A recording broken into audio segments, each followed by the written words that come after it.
cast ito, no, yung audience expectations lang ng ng mga manunood ng A Secret in Prague. At ano yung pinaka gusto nyong i-share na abangan sa inyong programa? Go right ahead, Cedric. You know po mo.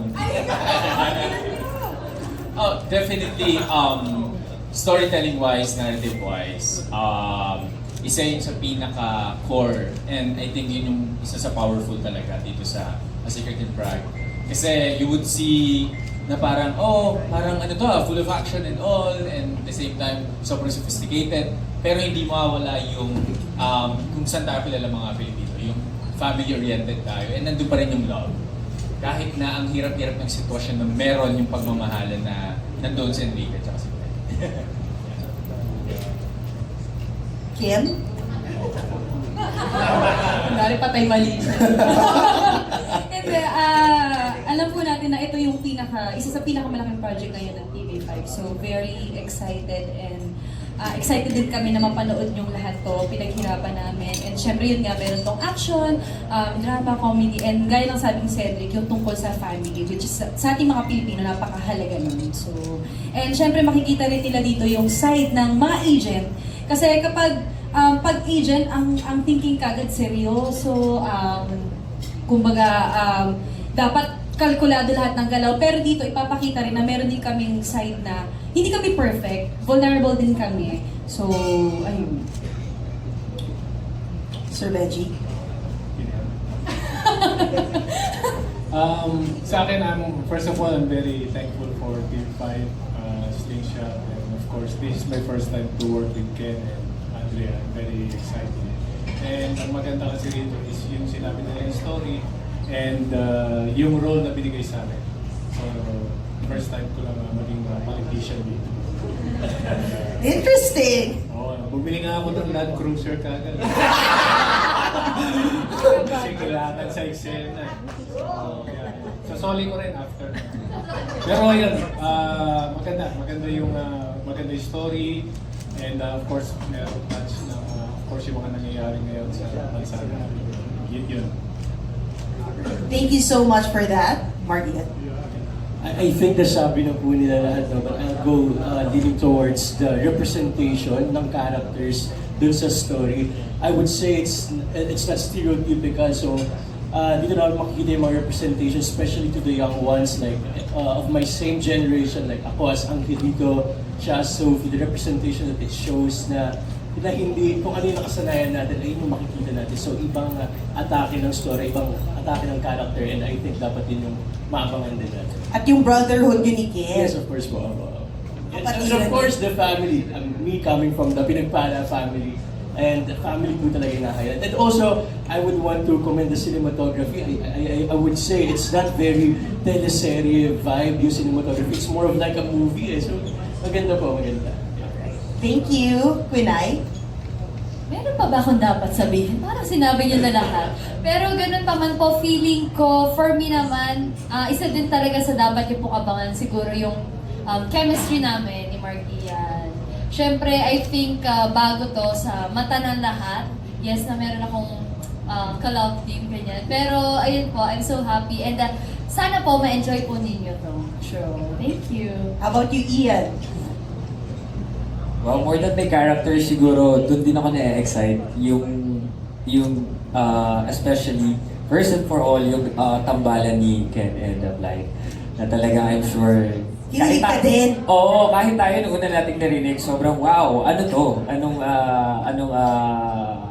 Anong kakalabasan nito? So yun yung feeling ko dapat nilang abangan. At yung mga characters ng bawat isa, yun yung natutuwa rin ako dahil sobrang Filipino core yung story talaga, yung narrative. AJ? So halos nasabi na nga po lahat, no? Pero bukod sa may magandang story siya, as you can see, it is filled with very talented actors and very passionate directors. And I'm very grateful na kasama ako sa project na to. You know. Mr. Ruben? Subtitles. Subtitles. Oh. Well, I'm very happy to be part of this project. I love the mix of comedy, action, romance. this series. I'm also happy to work again with a very talented production team and creative team, and of course with Enrique again. So I'm just so grateful and enjoying this process. I love you. I love you too. And of course, Miss Kay. Wala lang po lang. Oo nga. Ang dami mong masasabi kay Lole. Oh, last but not the least. Nakakatakot talaga hinuli. Hindi, nakakatuwa kasi dahil yung mga pinapangarap ko dito na natupad, ang magkaroon ng asawa, at maging mayaman. Sobrang yaman. Toko, may private plane kami, gano'n. Ganun yaman? Mas mayaman ka na. Ano, tsaka lahat ng eksena, meron kami bodyguard. Oy! So, hindi lang ito nakakatuwa, hindi lang tamang timpla siya ng action, ng drama of course. Again, yung family ba, hindi kasi hindi kami nagkakalayo, di ba? Of course! Ako ang nanay ni Blight dito. Walang e-epal. Oo, hindi kami kasi lapit niya eh. Hindi nagkakalayo. So maganda kasi kahit mayaman, yung very Filipina pa rin tayo na makulit. Yun yung character ko na makikay pa din, makulit. Tapos asawa ko siya na nakaluwag-luwag ako sa buhay and everything. Pero di ba mga Pilipino, pag nakapag-asawa ng mayaman, ano pa rin? Yung Pilipino pa rin. So, imbis na siya matuto ako mag-check, siya ang matuto mag-Tagalog. Ayun, siya mag-a-adjust. Siya nag-adjust sa'yo. Hindi kasi ako margin, kaya hindi ako nag-a-adjust. Charot. Abangan niya yung kanya-kanyang flavor ng character. Palong-palong. Teaser pa lang, medyo naramdaman na natin yan. So ngayon yung katanungan naman syempre from our friends from the press is directed towards Direk Paco. Direk? Ayan, Direk, tinatanong daw nila, kamusta daw, iba i-direct ang ensemble cast na ito at yung naging experience nyo sa Prague? Actually, dito ako kasama sa Prague. Tsaka, it was Barry, my partner, who went to Prague. So, hindi ko na-experience. Pero, speaking from director's point of view, parang pamilya itong set. It's very light. So, you look forward every taping day. Ano na naman to, ang saya na itong ano. So, hindi siya mabigat. Plus, our material, sobrang light lang niya, dalang sundan. Pero when it comes to seriousness, seryoso, parang Pinoy talaga. Na pag nagsiseryoso ako, biglang babali ng comedy. Ang sarap ng feeling. Tapos, of course, with the leadership of our creators, si Mark, my partner Derek Barry, si Lynn Shop, and our producers. Tapos, with the ensemble na kasama namin, very masarap magtrabaho. You look forward to every scene. So, and then, they're all thinking actors. We're very blessed to have a cast like them na may input sila. Hindi lang sila ganito. They create, the collaboration po ito. So, it's something to look forward to po. Thank you so much, Direk. We love you, Direk. Yes. And for, of course, our last question is for Sir Mark. What was your vision for A Secret in Prague when you wrote this?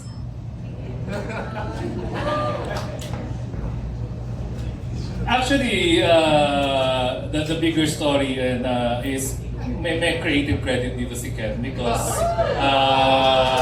this is sabi ko ano ba when during the pandemic the conversation is what do you want to do in your life, gusto mo ba mag-direct, gusto mo mag-ano, and what is so plot twist sa buhay niya is, di ba, I wanna be creative, I wanna be a writer or something or create stories. Sabi ko weird na gawa mo pa ako ng trabaho, tarantado ka, sabi ko.